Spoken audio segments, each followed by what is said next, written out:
everyone, and welcome to Crazy Town. I am your mayor, Minister Danielle K. Anderson, and here we talk about spirituality, self-improvement, some silliness, and stuff I like.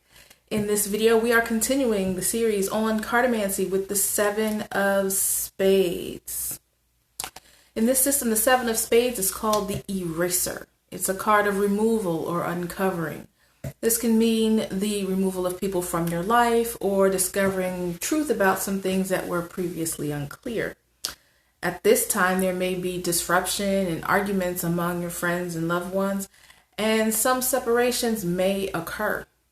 Now, when you see the 7 of Spades alongside other cards, you want to consider carefully the meanings of those cards around it to determine how the 7 relates to that particular situation.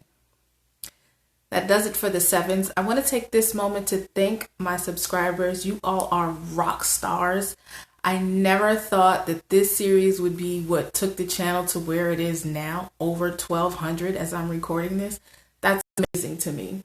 There's so much more to come in the future, but there are only so many cards in a deck and only a few videos left in this series. So I leave it to you, dear citizens. What else would you like to see? I have put a poll in the community section of this channel.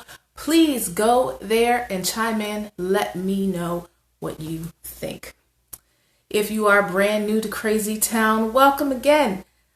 Subscribe to become a citizen and click the bell to be notified of every video that comes out. And I'll see you next time in the cards.